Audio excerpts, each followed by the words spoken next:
महानगरपालिकेच्या पाणी व्यवस्थापन आणि वितरणामध्ये अनेक घोळ आहेत. अनेक ठिकाणी पाण्याची मोठ्या प्रमाणात चोरी होते, असा आरोप महानगरपालिकेचे विरोधी पक्षनेते राजेश लाटकर यांनी केलाय. सत्ताधाऱ्यांनी यात सुधारणा करावी, पाणी चोरी रोखावी, अन्यथा तीव्र आंदोलन छेडलं जाईल असा इशारा लाटकर यांनी दिलाय. पंपिंग स्टेशनमध्ये येणारं 210 ते 220 MLD पाणी आणि बिलिंग तेवढंच होतं, पण वितरण व्यवस्थेत इतका घोळ आहे की जवळजवळ 100 ते 125 MLDचं पाण्याची चोरी होती. चोरी सेन्स काही ठिकाणी ज्या भागातून पाईपलाईन मोठी यायला लागल्या तिथून थेट अनधिकृतपणे त्याला पाण्याचे कनेक्शन दिलेले आहेत.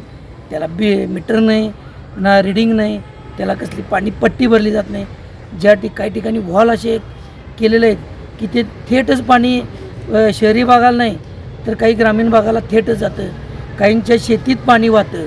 तसंच शहरी भागात देखील अनधिकृत कनेक्शन, मोठ्या गळत्या आहेत की त्या वर्षानुवर्षा गळती काढण्याकडं दुर्लक्षित गेलेलं आहे. काही खाजगी जमिनीमध्ये गळती आहेत, काही प्लॉटमध्ये गळती आहेत. त्या ताबडतोबीनं युद्ध पातळीवर काढल्या पाहिजेत. पाणी म्हणजे जीवन आहे. पाणी मिळतं आहे पण व्यवस्थापन नाही, चोरी रोखण्याचं धाडस नाही. हे या प्रशासनाचं आणि या सत्ताधाऱ्यांचं काम आहे. हे वारंवार आम्ही मांडलेलं आहे. येणाऱ्या काळात जर अशा चोरींच्यामुळे जर पाणी वितरण व्यवस्था जर त्याच्यामुळं कोल्हापूरकरांना पाणी मिळत नसलं तर उग्र आंदोलन आणि उग्र निदर्शनं आणि उग्र कारवाई आपल्या नजरेस येईल, एवढी मी तुम्हाला ग्वाही देतो.